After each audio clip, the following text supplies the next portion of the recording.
Oke, pada hari ini kita akan mulai masuk ke pertemuan kedua di mata kuliah Matematika Optimasi dengan topik yaitu ruang vektor ya. Masih ingat materi sebelumnya kita ngomongin apa? Atau udah lupa? Fungsi parametrik, Ibu. Oke, masih ingat ya harusnya ya, fungsi parametrik, yaitu kita berusaha untuk memparameterisasi suatu fungsi sehingga akan ada tambahan sifat dari fungsi itu. Entah itu membentuk arah, kayak gitu ya.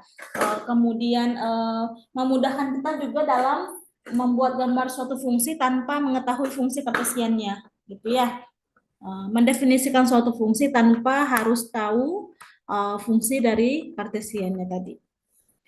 Hari ini pembahasan pertama itu adalah definisi vektor ya, kemudian operasi vektor, panjang vektor, hasil kali titik, ada hasil kali silang, kemudian fungsi, limit dan kontinu serta turunan vektor gitu ya. Ini masih mirip-mirip, kita pasti mengenal limit dan turunan juga di kalkulus ya, dan itu akan dibawa kepada vektor di R2 dan R3. R2 itu apa? Berarti vektornya punya dimensi 2. Ada dua tuple gitu ya. Ada dua pasangan bilangan atau dua koordinat dalam real kayak gitu ya. Kalau R3 apa? Ya tiga pasang bilangan real yang disusun tiga array atau tiga tuple kayak gitu. Dengan sifat-sifat tertentu tentu saja di vektor. Nah, kita lihat di sini pengertian vektor secara umum gitu ya. Di sini dia bilang kuantitas panjang, massa, dan waktu merupakan skalar yang dapat dinyatakan dengan sebuah bilangan. Pastinya ya, ada suatu nilai di situ. Kemudian kuantitas fisik seperti kecepatan, gaya itu tidak hanya mempunyai panjang, tetapi juga mempunyai arah. Maka vektor itu apa? Vektor itu adalah sesuatu yang memiliki besaran, gitu ya, atau kuantitas. Tetapi di sini juga dikenal sebagai sesuatu yang memiliki arah, gitu ya. Tujuannya apa? Tujuannya memahami vektor itu untuk mempelajari fungsi dengan banyak peubah. Peubah ini bisa dikatakan variabel ya. Jadi untuk mempelajari fungsi dengan banyak variabel atau peubah. Oke, vektor secara pendekatan geometris kita bisa lihat vektor itu adalah segmen garis yang mempunyai panjang dan arah. Jadi kalau dia cuman bicara tentang panjang ya jadi garisnya tidak memiliki arah gitu ya. Tapi kalau untuk ngomongin vektor itu juga harus memiliki arah ya. Kemudian kalau vektor AB itu berarti arahnya dari A ke B, berarti kalau vektor BA sebaliknya. Vektor BA berarti arahnya dari B ke A. Gitu ya. Vektor mempunyai arah dan panjang yang sama dikatakan ekivalen. Jadi kalau arahnya sama dan panjangnya sama, itu bisa dikatakan vektornya ekivalen. Jadi posisinya mungkin berbeda. Titik ujungnya di sini, titik akhirnya di sini, beda posisinya. Tetapi kalau panjangnya, berarti kan kalau kita ukur nih dari titik awal ke titik akhir, panjang berarti, dan kita lihat arahnya sama, maka dapat kita katakan dia ekivalen. Kalau ngomongin arah gimana? Ya kita lihat sudutnya dengan sumbu X ya. Sudutnya yang ini. Gitu ya. Sudutnya yang mana? Sudutnya yang ini yang kita lihat dengan sumbu X ya. Atau sumbu horizontal. Kalau sudutnya sama, maka dia bisa dikatakan sebagai vektor yang ekivalen. Ya bahasa lain mungkin sejajar gitu ya. Kalau kalian mengenal suatu garis yang sejajar, tapi kalau dikasih arah, maka dia disebut dengan vektor yang ekivalen. Kemudian kita punya istilah penjumlahan vektor. Apa itu penjumlahan vektor? vektor V ditambah dengan vektor W itu sama dengan gitu ya, menghubungkan arah tadi ya. Misalkan kita punya vektor V yang ini, vektor V yang ini, maka W-nya tadi dibuat suatu vektor yang ekivalen. W tadi ekivalen dengan vektor yang di sini, kita akan hubungkan titik akhir dari V ke vektor ekivalen dengan W. Maka titik awal ke titik ujung W itu disebut dengan penjumlahan vektornya. Kebayang ya? Kalau kita ngomongin vektor W tambah vektor V, berarti dari awalnya posisinya W dulu, ke titik akhir W, terus dijumlahkan atau dihubungkan dengan vektor yang ekivalen dengan V. Tadi apa vektor yang ekivalen? Yang penting panjangnya sama dan sudutnya juga sama. Yang ini, vektor V-nya. Jadi di posisinya dipindahkan ke titik awalnya adalah di titik akhir W, dan titik akhir dari V itu adalah jaraknya ke titik awal W itu adalah penjumlahan dari W plus V. Begitu. Ya, jadi yang dijumlahkan itu adalah titik awal dengan titik akhir. Gitu. Apakah sudut dari vektor V dan vektor W itu sama dengan penjumlahan masing-masing sudutnya? Sudutnya sama nggak? Jadi kalau kita hitung nih, misalkan vektor V itu theta 1, kemudian vektor W itu adalah theta 2, apakah sudut dari vektor V tambah W itu adalah penjumlahan sudut V dan W? Halo? Iya, Ibu. Sudutnya kalau dijumlahin sama nggak dengan sudut vektor V tambah W? Sama. Sama? Yakin?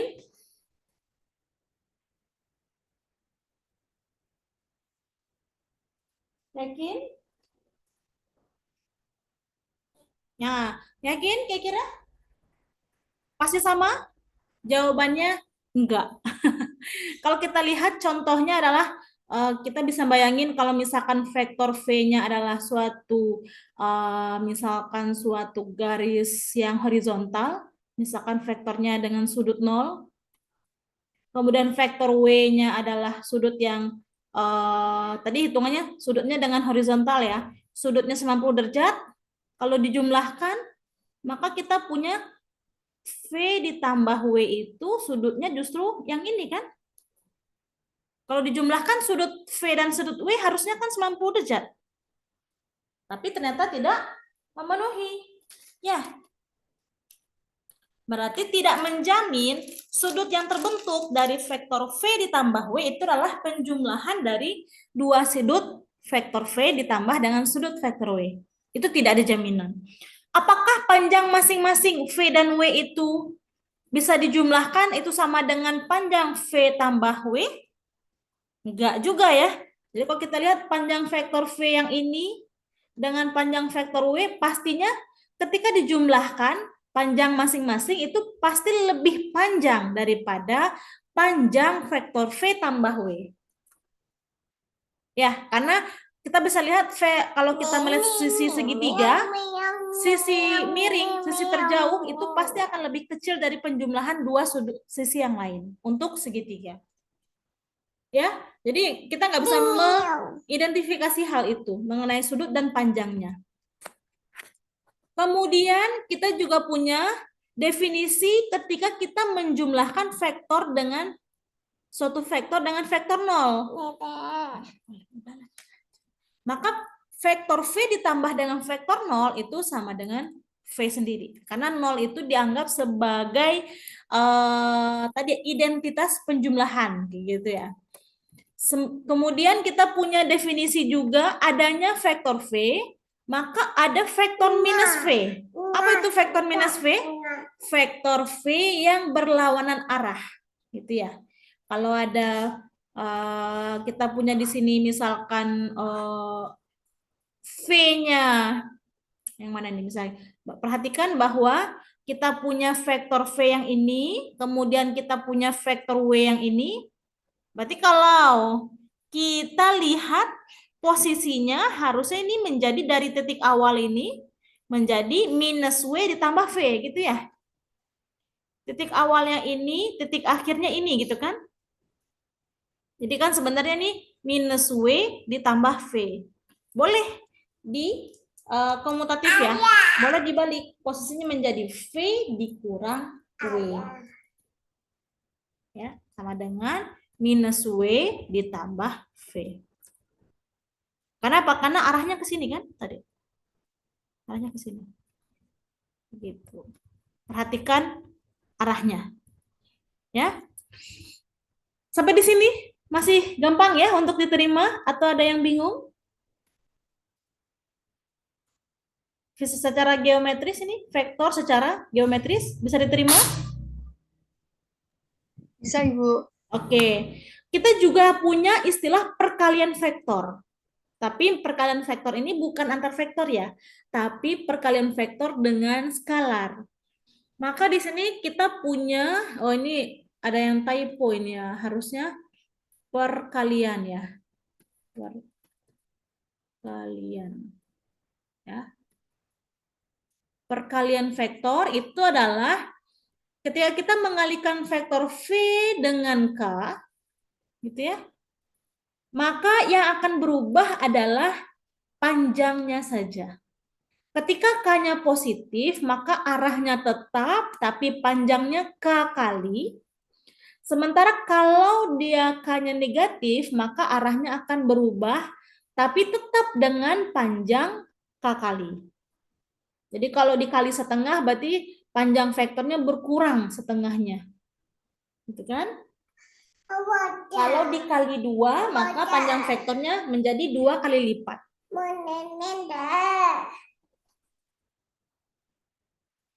Kita lanjut. Oke, ada iklan ini ya. Nah, tapi kita bisa lihat juga ada pendekatan vektor dengan aljabar. Nah, kita bisa. Kita punya penjumlahan vektor di R2. Itu apa?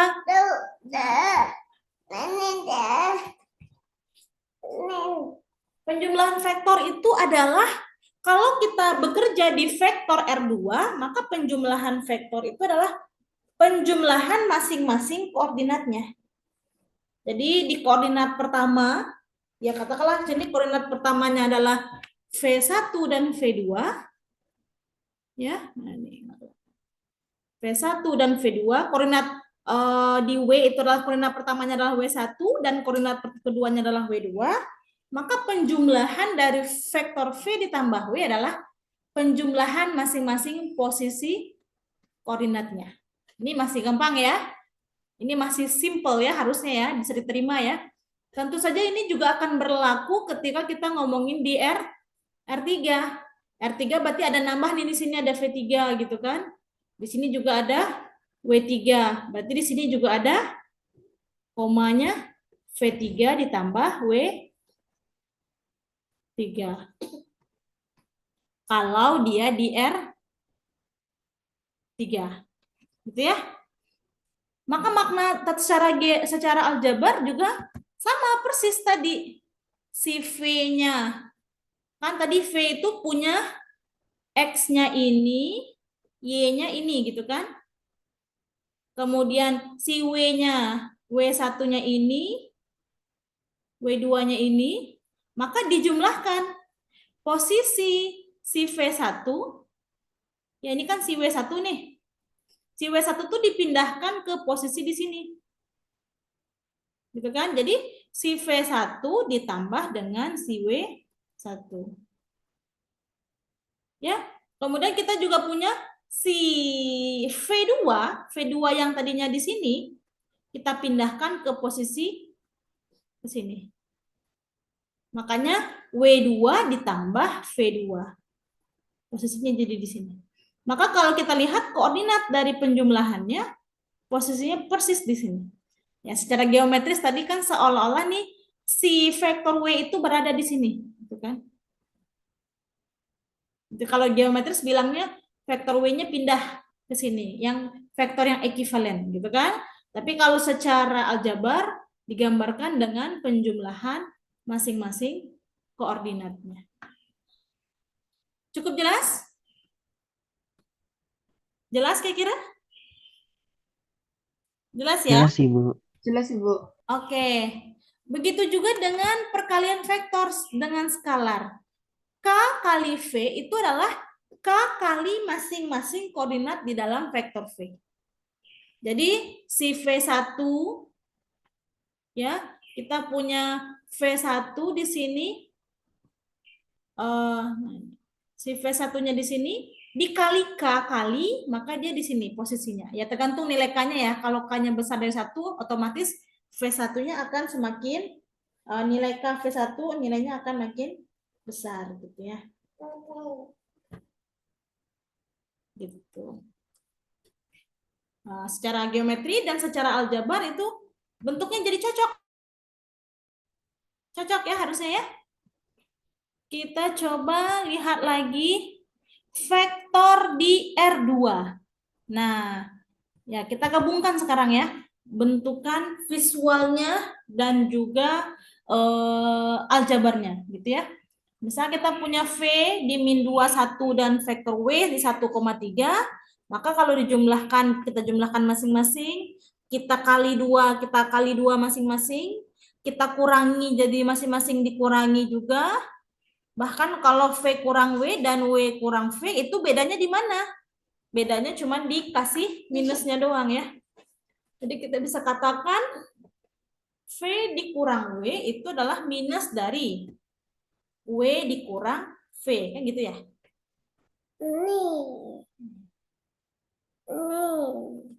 Nah, gitu. Karena minusnya bisa perkalian skalar ke masing-masingnya juga.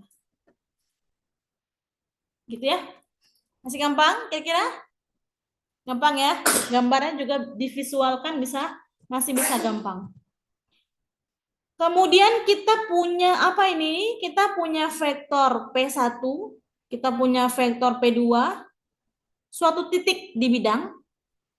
Vektor P1, P2 adalah vektor yang titik pangkalnya adalah P1 dan titik ujungnya adalah P2.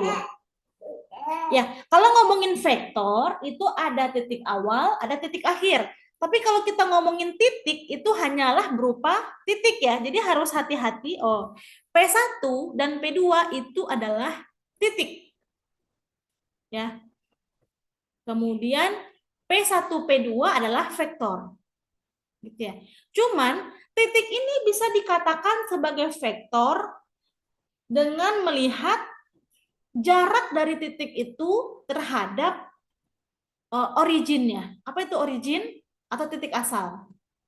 Jadi si P1, kita tulis ini P1, itu dikenal sebagai, katakanlah ini O ya, O itu titik origin, OP itu dikenal sebagai vektor juga, dengan titik awalnya di O atau 0,0, titik akhirnya adalah di P1. Jadi mengenal satu titik itu dapat dilihat sebagai vektor dari 0,0. Ya. Kemudian P1, P2 itu adalah OP2 dikurang OP1. Kenapa? Karena dia kan tadi kita bicara dari sini ya. Dari ke sini. Berarti kan harusnya kalau mau dia menjadi vektor arah dari P1 ke P2, berarti si OP1 berubah menjadi P1O. Ya. Jadi ini P1O ke tambah OP2 gitu ya posisinya ya. Karena arahnya dari P1 ke O, dari O ke P2. Nah, P1O itu dapat ditulis sebagai minus OP1. Gitu ya. Atau ditulis sebagai OP2 dikurang OP1. Kayak gitu. Cukup jelas? Jadi kenapa kok OP1 minus? Itu karena posisi titik awalnya di P1, bukan di O. Kayak gitu, bukan di 0,0. Sehingga kita bisa tulis P1 P2 itu adalah P2 dikurang dengan titik dari P1. Titik di P2 dikurang dengan titik di P1. Ya. Jadi vektor P1 P2 adalah jumlah dari selisih dari titik akhir dikurangi dengan titik awal. Gampang ya? Masih bisa dipahami? Cukup jelas? Cukup jelas ya. Kita lanjut panjang dan jarak. Nah, tadi ya. Setelah kita dia punya arah, dia punya sudut, berarti kan arahnya kemana, berarti kita kaitkan dengan sudut. Dia punya panjang, berarti bagaimana cara menghitung panjangnya? Yaitu dengan di sini ya kita tulis sebagai akar dari penjumlahan masing-masing kuadratnya. Ini seperti apa kebayangnya? Ya, seperti Pitagoras ya sebenarnya ya. Jadi kalau kita punya vektor V gitu kan, posisi dari si sumbu X, sumbu Y, nah ini ya, posisi ini dikenal sebagai V1, yang ininya dikenal sebagai V2. Gitu ya. Sehingga dapat ditulis koordinat dari V itu adalah V1, V2. Atau ditulis biasanya kan kalau di koordinat kartesian X, Y gitu ya. Maka panjang dari vektor V-nya adalah sudut. Ya, seperti sisi miring, panjang sisi miring adalah penjumlahan kuadrat dari sisi tegak dan sisi datarnya. Tapi dikuadratkan. Gitu. Kenapa? Karena dia Pitagoras. Sementara kalau kita punya P1 dan P2, ini kan dengan origin ya. Jadi V1 dan V2 ini menyatakan jarak dia di sumbu X untuk V1, jarak awal dan akhir ya. Di V2 juga demikian. Ini kalau dia posisinya 0,0 gitu ya. Tapi kalau dia posisinya awalnya X1, Y1, dan akhirnya adalah X2, Y2, maka jarak, tadi ya, jarak P1 dan P2, harusnya sih kita tulisnya sama dengan panjang P1, P2, gitu ya. Panjang vektor P1, P2 itu adalah akar dari selisih masing-masing titik awal dan titik akhirnya. Ya, titik awal. Kalau kita ganti posisinya menjadi akar X1 kurang X2 dikuadratkan tambah Y1 kurang Y2 dikuadratkan, itu sama nggak jawabannya? D2, misalnya. Dia dengan D2 sama nggak kira-kira? Sama nggak? Sama atau beda? Sama. Beda. Beda? Sama, Bu. Beda sama? Sama, Bu. Panjangnya pasti akan tetap Sama. sama. Yang membedakan apa? Arahnya ya. Arahnya doang yang beda. Jadi kalau misalkan yang satu arahnya ke atas, yang satu arahnya ke bawah, tapi dengan panjang vektor yang sama, ya pasti vektornya akan panjangnya sama juga. Cuma arahnya doang. Ya. Jadi kalau arahnya berbeda, itu tidak akan mempengaruhi panjangnya. Jaraknya itu tidak akan mempengaruhi. Kan titik awal akhirnya tetap ya, ganti posisi awal akhirnya doang, tapi panjangnya tetap akan sama. Kenapa kok sama? Ya secara aljabar kita bisa lihat juga sesuatu bilangan kuadrat di dalamnya itu negatif ataupun positif akan bernilai sama. Gitu ya. Jadi minus 2 kuadrat dengan 2 kuadrat itu pasti nilainya sama-sama 4 gitu ya contohnya. Kebayang ya? Oke. Kita lanjut. Oke, kebayang ya.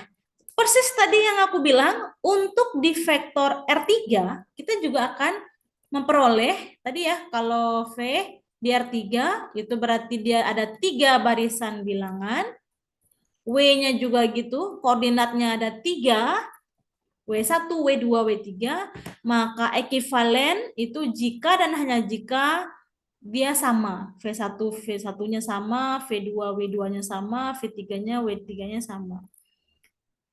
Kemudian ini berbeda sedikit untuk yang ekivalen ya.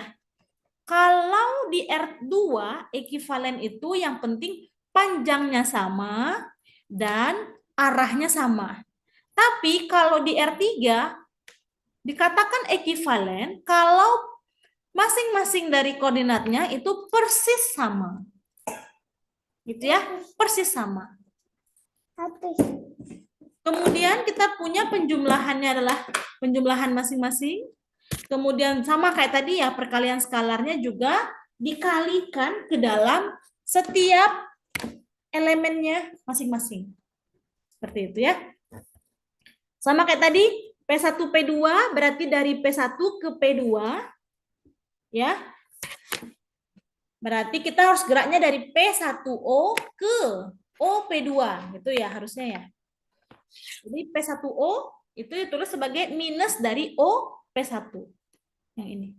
Titik akhir P2 dikurang dengan titik awal P1. Gitu ya. Sama persis sebenarnya. Jadi harusnya sih tidak ada yang bermasalah.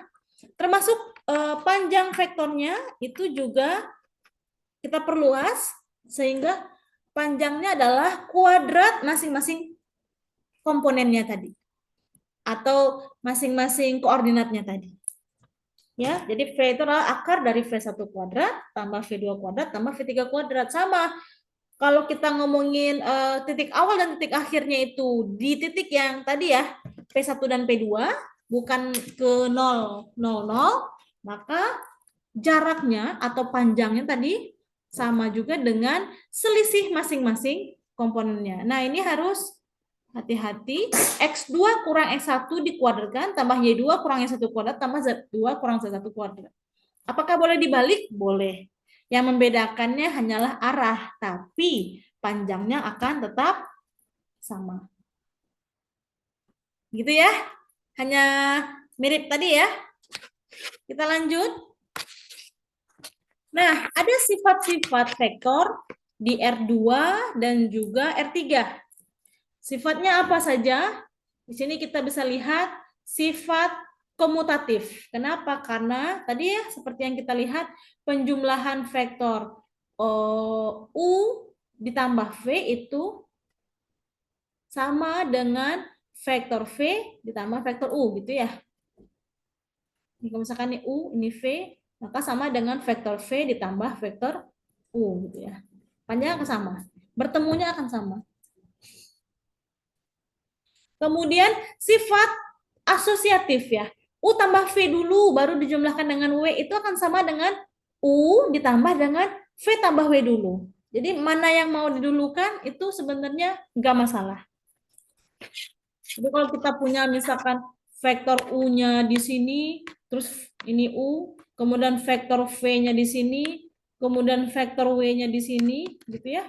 Itu nggak akan masalah kalau kita makainya UV dulu atau mau VW dulu, itu nggak masalah.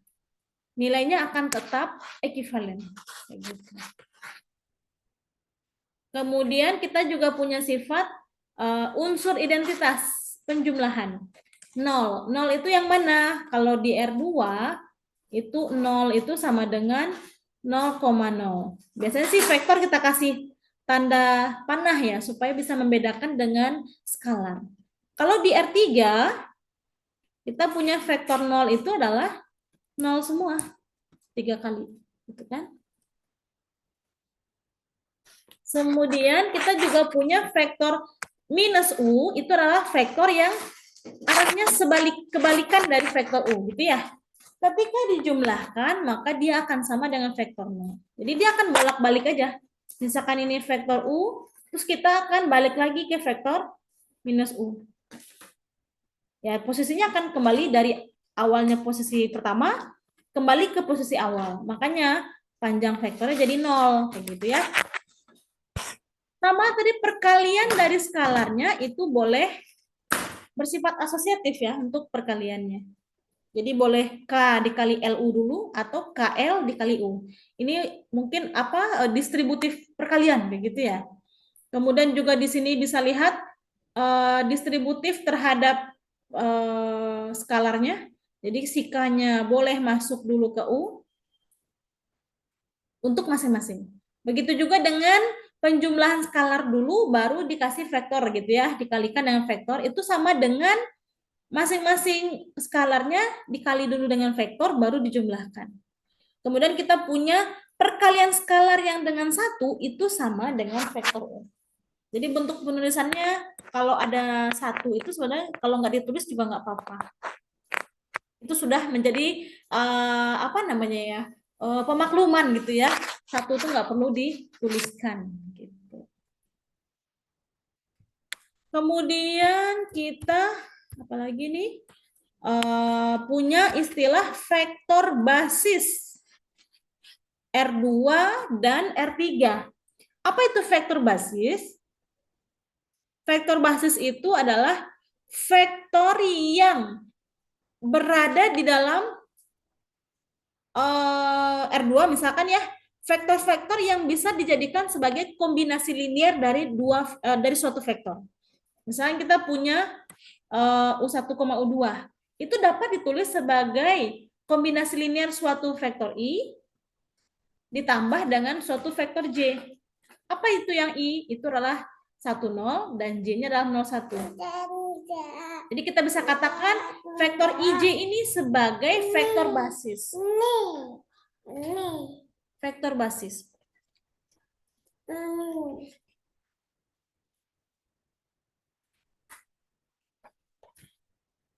Ya, ini disebut dengan basis baku. Posisinya sama persis dengan 1, 0 itu kan berarti yang sejajar dengan sumbu E. 0, 1 itu sejajar dengan sumbu Y. Apakah IJ ini vektor? Iya.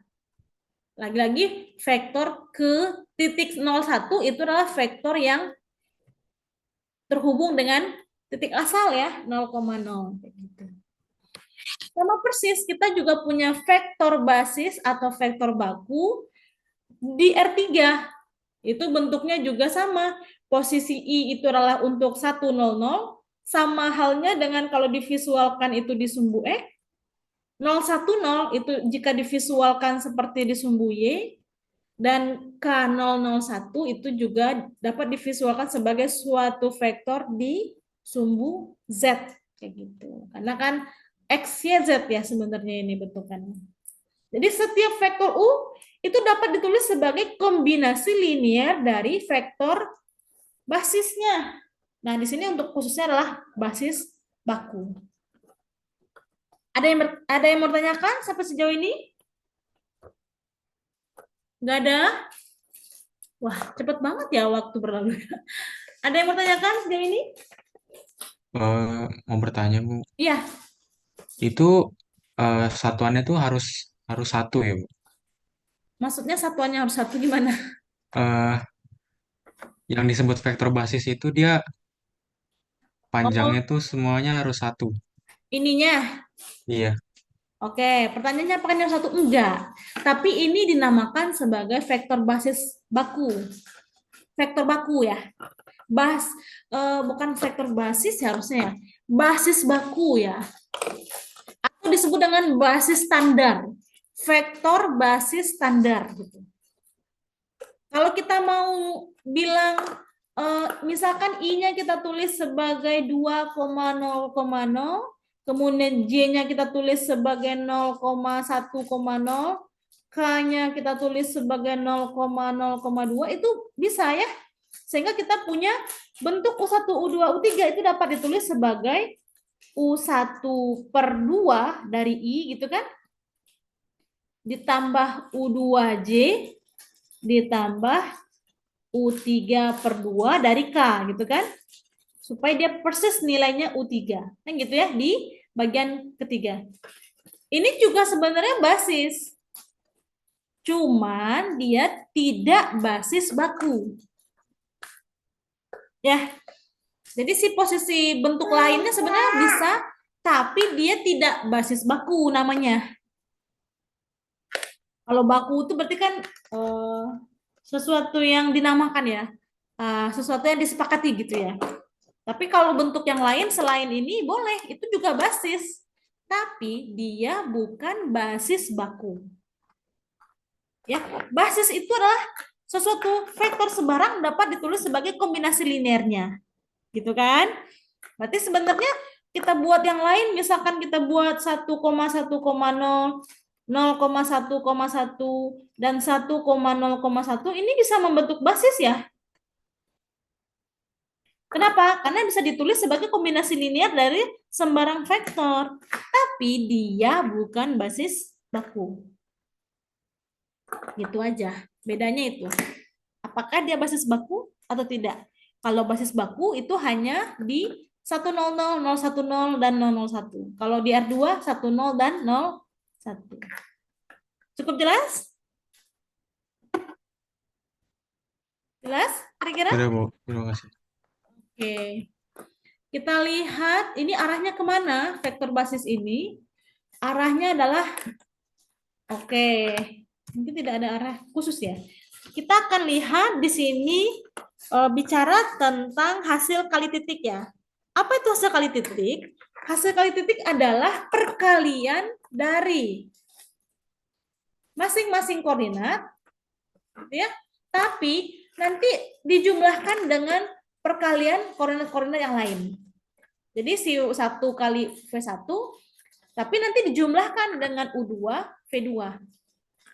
Jadi bentukan dari hasil kali titik itu adalah suatu skalar. Jadi ini bentuknya skalar ya.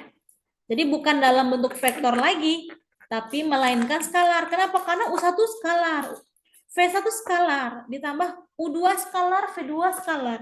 Jadi bukan dalam bentuk barisan koordinat atau vektor lagi, gitu ya. Tapi dia adalah skalar. Catat bahwa U dot U atau di sini ya, U dot U adalah sama dengan panjang U dikuadratkan. Oh, kita punya tadi ya, U-nya misalkan U1, U2, maka kita punya U dot U, berarti apa? U1 kuadrat ditambah U2 kuadrat, kan gitu.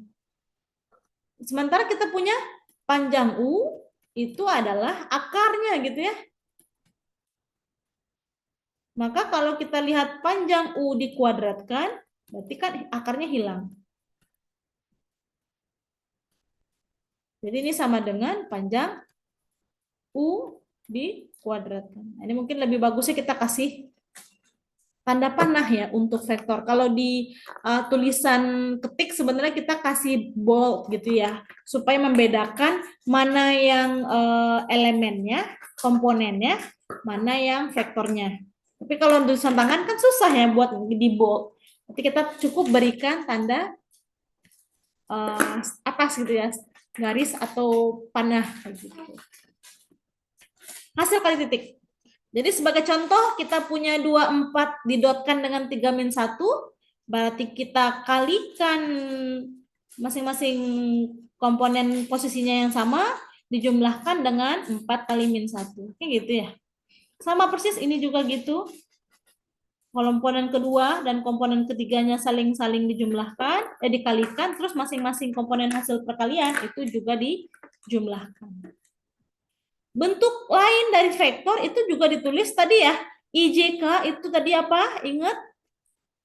IJK itu adalah basis apa? Basis bakunya ya. Basis baku. Jadi bentuk dari 1,2,-3 itu dapat ditulis juga dengan I, 1I cukup di I saja, ditambah 2J, ya. 1I, 2J dikurang 3K. IJK itu adalah, tadi ya aku mention lagi, IJK adalah vektor baku, vektor basis bakunya. Artinya si IJK ini juga tidak akan mempengaruhi ya kalau didotkan. Jadi cukup lihat koefisien dari IJK. Di sini berarti kan yang ini dapat ditulis sebagai vektornya I-nya kan 0 ya berarti ya. 0 kali I nggak ditulis. 2 di bagian J-nya, K-nya adalah min 1. Jadi bentukan yang ini itu sama persis dengan dot dari vektor. Oh, kita tulis di sini vektor itu menggunakan kurung siku ya. Jadi sebenarnya ini harus konsisten. Kita lihat lagi nih. Ini kita tulis tadi vektornya pakai kurung ini ya, kurung biasa. Tapi justru di sini kita pakai vektornya kurung siku ya. Harusnya sih kurung siku atau kurung biasa. Harusnya sih kurung biasa ya. 1,2, minus 3 didotkan dengan 0,2, min 1. Nah, sama ya tadi 1 kali 0 ditambah 2 kali 2 ditambah minus 3 kali minus 1. Jadi bentuknya sama. Oke, sampai di sini? Jelas? Tentang dot product? Jelas, Ibu. Jelas ya. Sifat dari dot product atau hasil kali titik itu apa saja? Nah, ini kita punya sifat bahwa U dot V itu sama dengan V dot U. Ya, bisa dibuktikan ya.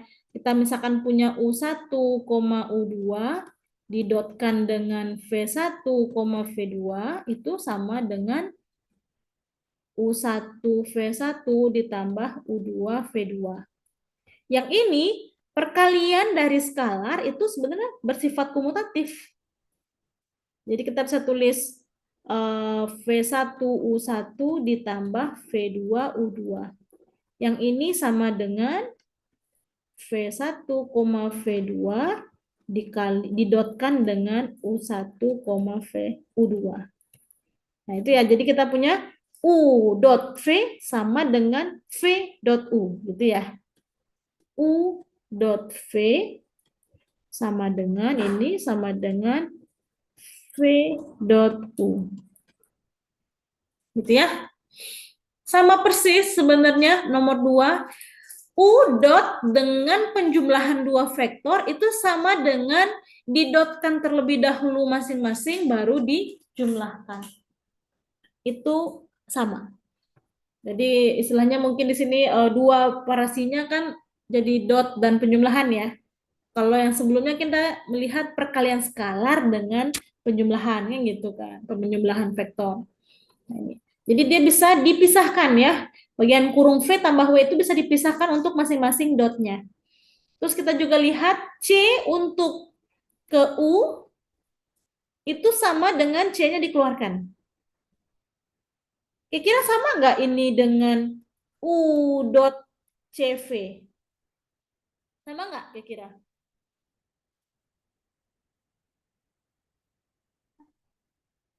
Sama nggak dengan U dot CV? Sama? Beda? Sama atau beda? Siapa yang mau nebak? Sepertinya sama, Bu. Sama, Bu. Kenapa? Karena perkalian skalar C terhadap masing-masing komponennya itu boleh komutatif ya. Ya, karena di sini kita tulis nih C dari U1 V1 misalkan ditambah U2 V2 itu kan sama dengan CU1 V1 ditambah CU2 V2. Itu juga akan sama dengan U1C V1 ditambah U2C V2. Bahkan kalau kita mau tulis C-nya di samping juga boleh. U dot V dikali dengan C. Itu boleh. Jadi si C-nya bisa di depan, bisa di tengah, bisa di akhir, bahkan di belakang banget. Itu bisa. Kemudian kalau vektor 0 didotkan dengan sembarang vektor, maka dia akan jadi 0. 0 yang di bold itu berarti vektor 0. 0 yang tipis berarti 0 skalar. Ya. Jadi jangan sampai sama. Kalau kita tulis mungkin buat membedakan ya 0 vektor yang pakai arah, 0 skalar nggak pakai bar di atasnya, gitu ya. Atau topi gitu ya. Kemudian kita juga punya sifat di sini sudut antara dua vektor. Tadi udah ada panjang, Kita juga bisa hitung dot produknya. Kenapa kok dot produk berkaitan dengan panjang? Karena tadi ya sifat U dot U itu adalah kuadrat dari panjangnya gitu ya. Karena vektor itu bicara tentang panjang, besaran panjang dan arah, berarti kita harus mikirin arah. Arah itu arahnya kemana? Ke sudut ya. Jadi apa itu sudut? Sudut dari dua vektor itu adalah perkalian dari panjang masing-masing diberi cos theta. Kenapa kok cos? Nah, siapa yang mau tanya? Atau siapa yang mau bantu jawab? Ya, kenapa kok cos? Karena kalau kita lihat dua vektor yang berhimpitan, ini vektor misalkan ini vektor U, ini vektor V ya. Maka kita lihat sudutnya berapa? Sudutnya adalah 0 ya. Sudutnya 0, tapi kita bisa lihat bahwa U dot V-nya jadi apa? U dot V-nya akan sama dengan panjang U dikali dengan panjang V, gitu ya, dikali. Kenapa dikali? Karena dot ya.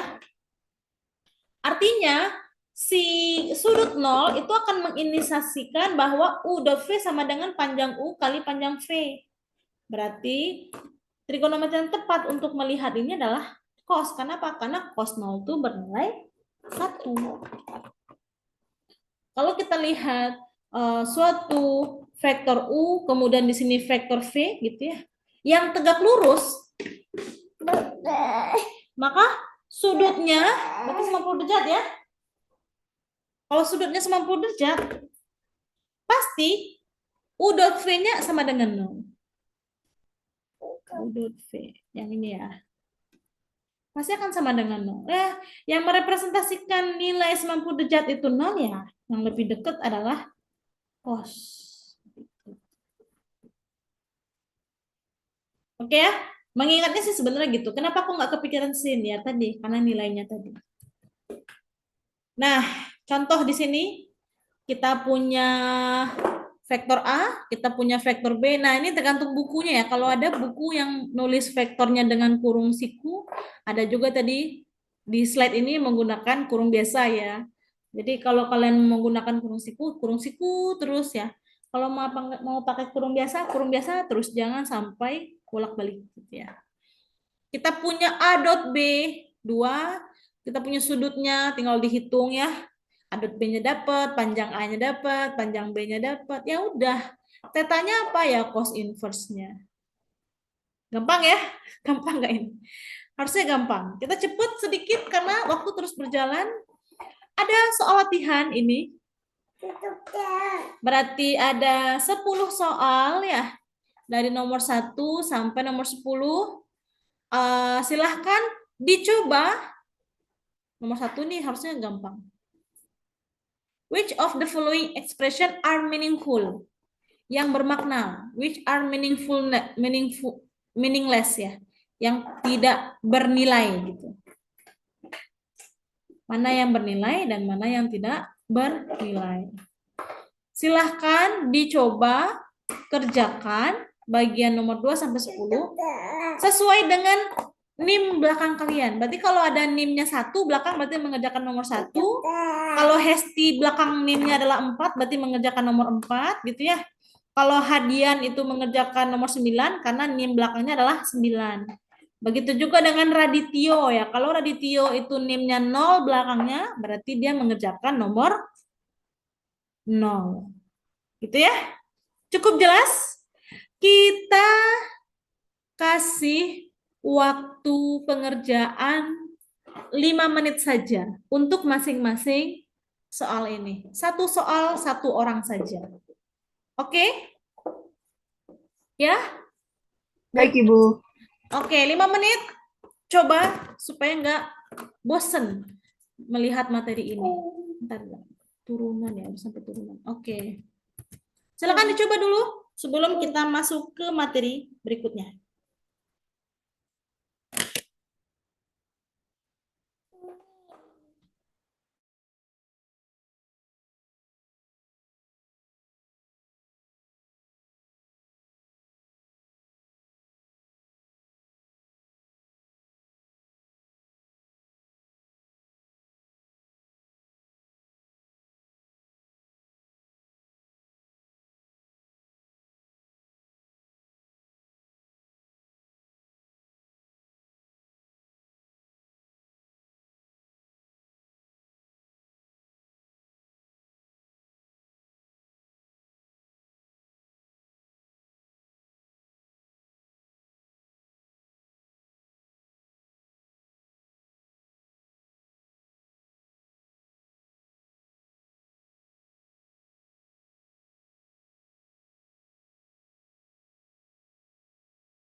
Oke, sudah 10 menit. Gimana? Nomor 2, jawabannya berapa? Ayo, yang sudah mengerjakan. Ayo, A dot B-nya berapa? 2,2 Bu. 2,2. Ini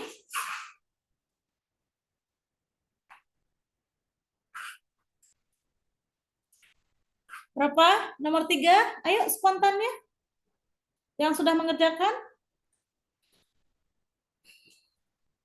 Nomor 3. Mana nih yang ini? 14, Ibu. 14. Nomor 4. Men 1, Ibu. Yang satu nomor 5. 19, Ibu. 16. Nomor 6. 666. Min PQ Bu. Min Peki. Nomor 7.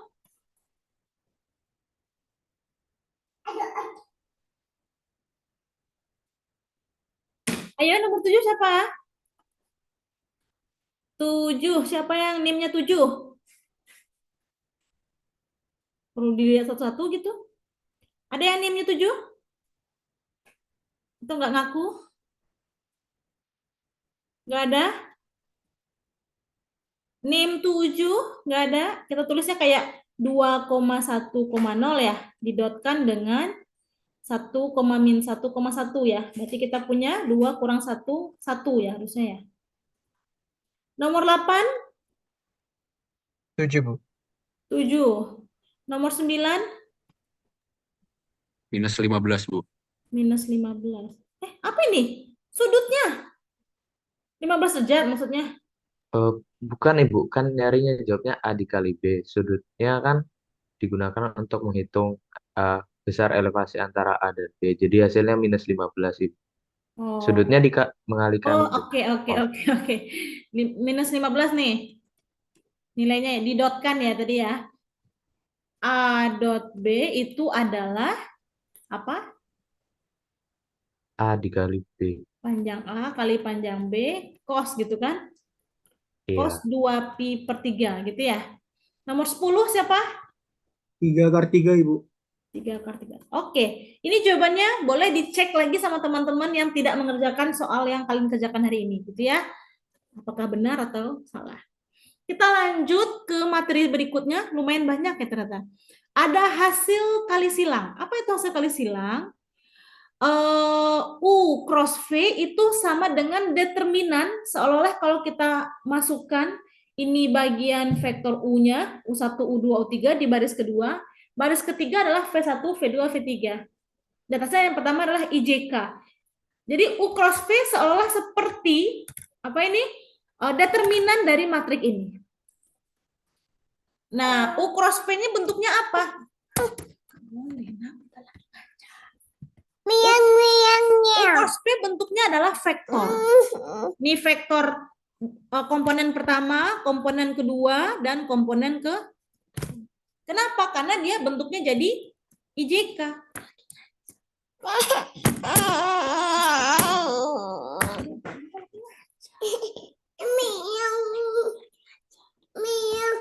Oke ya?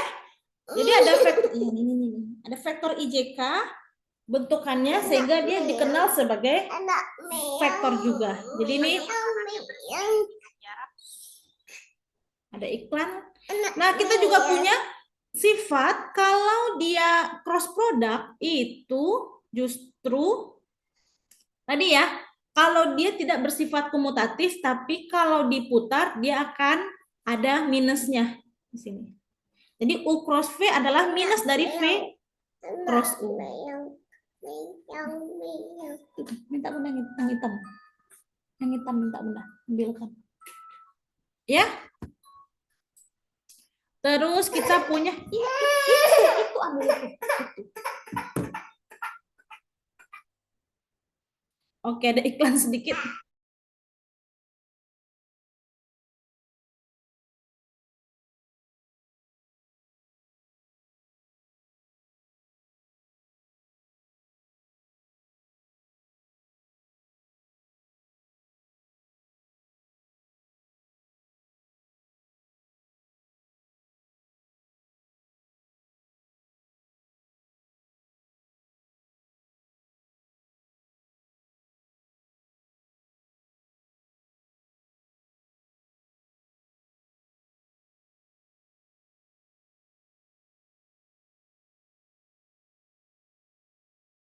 Oke, iklan sedikit tadi. Oke. Nah, kita lihat perhitungan U cross V, ya, itu adalah determinan dari baris pertama IJK, yang U-nya yang baris kedua dan V-nya baris ketiga ya. Lagi-lagi cara ngitung determinan, bagian yang I berarti determinan dari 3, 4, 7 minus 5-nya, minus dari J-nya berarti bagian yang 1, 4 minus 2 minus 5, bagian yang K-nya berarti yang ini. Bebas kalau mau ngitung determinan pakai apa, tapi ini adalah satu contoh dengan cara menghitungnya seperti kofaktor, gitu ya. Atau kalau misalkan kalian ragu ya boleh mungkin dihafalkan cara yang ini. Kalau bagian pertama cukup dari 2 ketiga, komponen 2 dan komponen ketiga. Kalau di bagian berdua adalah komponen 3 dan 1, di bagian komponen ketiga itu adalah perkalian dan pengurangan untuk bagian 1 dan bagian 2-nya. Ya. Lagi-lagi ini mungkin di SMA juga ada ya harusnya ya. Kita punya sifat hasil kali silang di sini bahwa hubungannya dengan cost product dengan dot product itu adalah si U didotkan dengan cross-nya itu sama dengan 0. Artinya kita bisa lihat vektor U itu akan tegak lurus dengan vektor U yang di-cross dengan sembarang vektor lain. Kan gitu. Begitu juga dengan vektor V akan tegak lurus dengan vektor yang V di-cross dengan vektor lainnya. Gitu ya. Jadi kalau ada vektor U di sini, ada vektor V di sini, U cross V itu adalah bidang yang berada yang membentuk vektor U dan V. Gitu ya. Jadi dia U cross V itu bentuknya apa? Bentuknya bidang. Nah, bidangnya berarti yang tegak lurus ke atas. Ya. Normalnya, ini normal. Oke, bicara tentang normal nanti kita juga punya panjang dari vektor cross product adalah panjang masing-masing dikali sin. Itu beda sedikit dengan panjang dot product ya, karena kalau dot product pakai cos gitu kan. Kemudian kita punya sifat cross untuk penjumlahan. Kemudian kita punya cross dan dot juga demikian. Oke. Kita punya sifat apa lagi? Oh, latihan soal. Cross ya. Fungsi bernilai vektor. Oke. Boleh? Berarti ada 7 soal di Coba dikerjakan dulu 5 menit. 5 menit dari sekarang berarti jam 14.25 ya. Kerjakan, nanti kita spill jawabannya. 1 dari 7 soal ini ya.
Boleh kalau yang sudah mengerjakan? Di sini berapa jawabannya? A cross B, nomor 1. Yang ini berapa jawabannya? 3, 4, nomor 5, nomor 6. Ayo. Untuk nomor 1 itu min 16i, koma 48K. Oh, jadi gimana nulisnya? 0,48. Min 16i plus 48K. Berarti I-nya kan di min 16, K-nya di 48 di Z, gitu ya? Di komponen ketiga. Setuju? Setuju. Oke, nomor 2. Nomor 2, siapa nomor 2? Nomor 2, 10i, 8j, 2k. Bu. Nomor 3, siapa nomor 3? 15i, Mm-mm. 3j, Mm-mm. 3k. Nomor 4,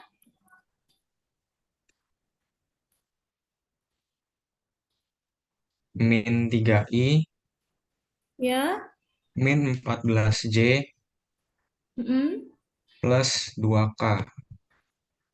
Nomor 5, Min 1,5i, min mm-mm. 1j, min 1,5k. 1,5, 1,5. Berapa tadi? Yang yang k-nya yang Berarti k-nya positif, Bu.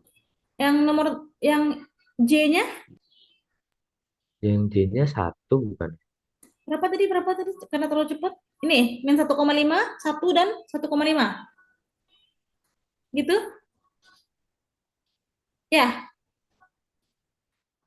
Oke, nomor 6, 1, 1 T cos T kurang sin T, kurang sin T, dan terakhir T sin T kurang cos T. T sin T kurang cos T. Nah, ini wajib hukumnya buat kalian cross check lagi ya sama jawaban teman-teman yang lain ya. Ini belum tentu benar, berarti wajib untuk di cross check. Kalau ada salah berarti harus diperbaiki. Nah, di part terakhir kita sampai jam berapa? 14.40 ya? Betul, Ibu. Ya, ada 15 menit terakhir, ini kita bicara fungsi bernilai vektor.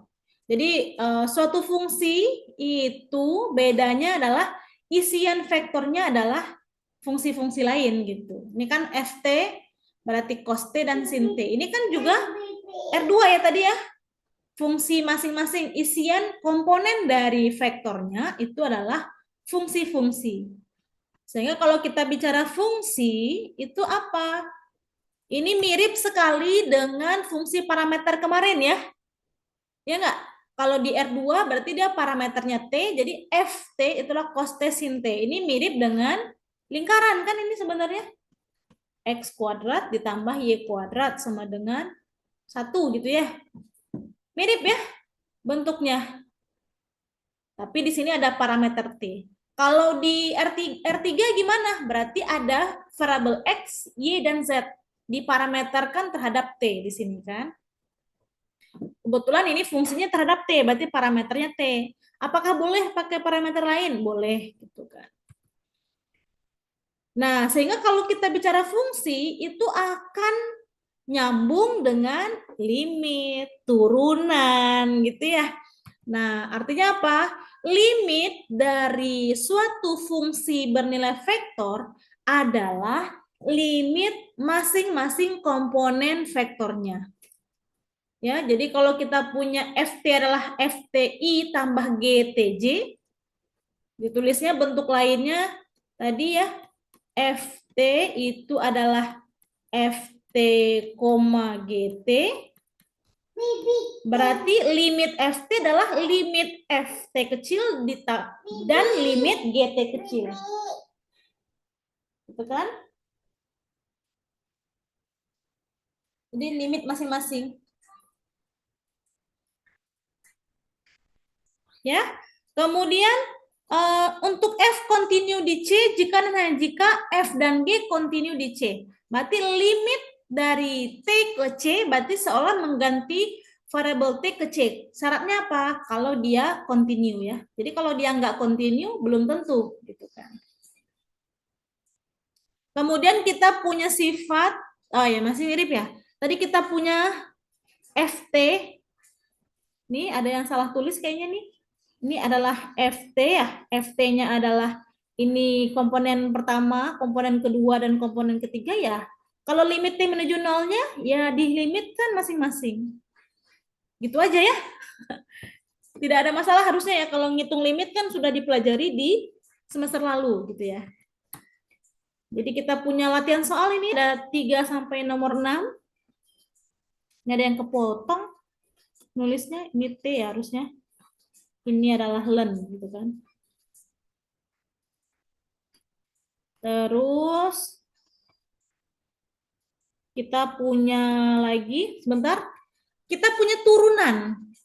Turunan dari fungsi F untuk F itu adalah fungsi bernilai vektor, itu adalah turunan masing-masingnya.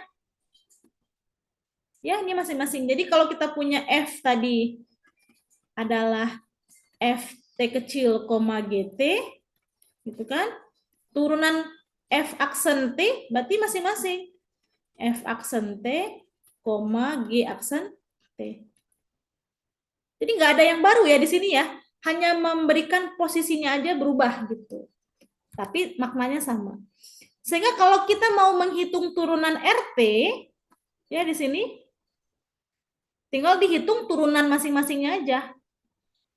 Turunan 1 tambah T3 jadi 3T2.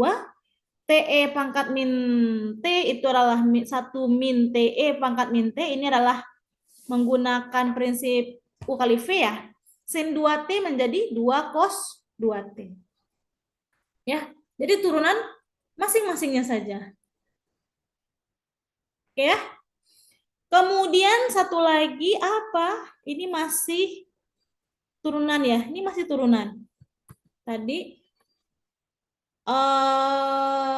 bisa kita gunakan sifat bahwa sifat penjumlahan tadi masih sama sih. FG adalah fungsi bernilai vektor, maka penjumlahan fungsi bernilai vektor diturunkan, dia bisa diturunkan masing-masing gitu kan.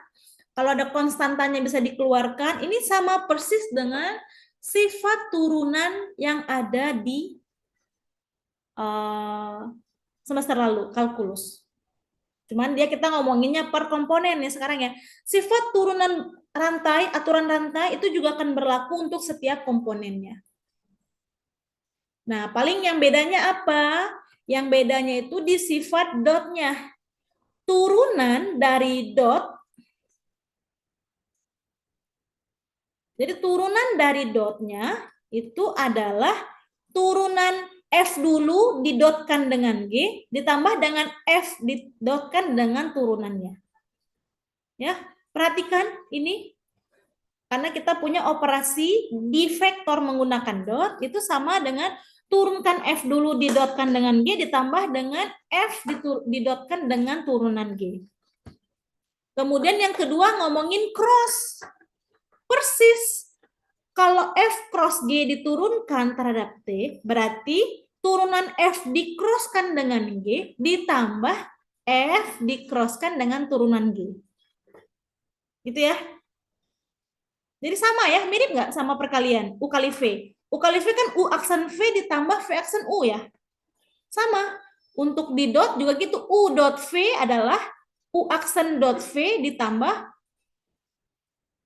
U dot V aksen. Kalau cross, U cross V aksen adalah U aksen V ditambah U aksen cross V ditambah U cross V aksen. Persis sekali mirip dengan aturan turunan. Sehingga sudah masuk ke latihan lagi. Dan di bagian akhir, integral dari fungsi bernilai vektor adalah integral masing-masing dari komponennya. Jadi Kalau F itu bentuknya F, G, berarti integral F adalah integral dari F kecil, integral dari G. Gitu. Ya, kita punya contoh juga. Intinya sih sama, turunan, limit, integral, itu prinsipnya sama. Dia akan bekerja untuk masing-masing komponen. Kalau di R2 berarti komponennya ada 2, di R3 berarti ada 3 komponen. Gitu ya.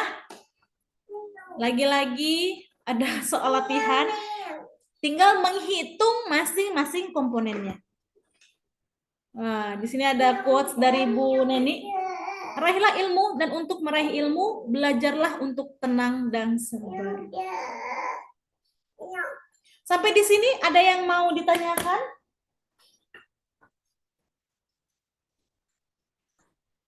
Ada yang mau ditanyakan sejauh ini? Tidak ada? Sepertinya belum ada, Ibu. Sampai sini oke ya. Ya, jadi materinya menurut saya sih kalau kalian kalkulusnya udah oke, ngitung integral, ngitung limit, ngitung turunan, harusnya ini tidak menjadi masalah, berarti ya. Cuman ini paling sifat dot dan sifat cross-nya yang harus ditelusuri lagi. Oh iya, saya juga perlu kasih tahu bahwa setiap minggu kita ada tugas ya, jangan sampai ada yang skip. Kalau nggak salah di e-learning.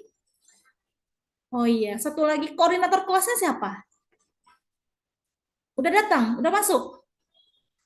Teman saya Bu, Nicholas Sananta. Belum masuk ya? Sorry, apa ini? Sudah, Ibu. Itu Sudah masuk. sudah. Kenapa masih 22 orang? Oh, ada yang keluar berarti tadi ya.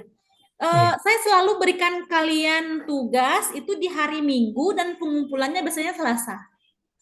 Ya. Jadi, Baik, Bu. oke nggak kira-kira? Ada yang tidak mengumpulkan kemarin?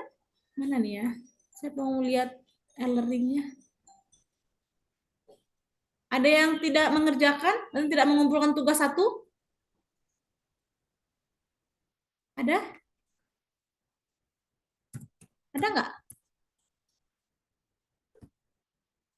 Jadi untuk besok-besok saya cek lagi ya, matematika optimasi itu di tugas kemarin, tugas mingguan 1 itu yang mengerjakan itu cuma 31 dari 36 orang ya. Berarti ada 5 orang yang nggak ngumpulin. Masalahnya di mana kira-kira? Tidak Permisi mengumpulkan. Bu, mungkin pengumpulannya di hari Rabu bagaimana? Oh, Kalau 3 hari hari. Selasa kayak iya, jadi di hari Rabu gitu Ibu. Sedikit saran dari saya aja sih. Kenapa? Kalau yang kemarin sebenarnya yang kemarin udah oke sih Bu, cuman soalnya kan banyak dan juga lumayan nggak dibilang susah, ya susah gitu. Jadi apalagi ditumpuk sama tugas-tugas yang lain Ibu. Jadi Oh kemarin gitu. itu numpuk tugasnya di satu hari ya Ibu. Atau mau dikasih tugasnya di hari Jumat aja, biar Sabtu Minggu ya pengerjakan. Lebih prefer mana?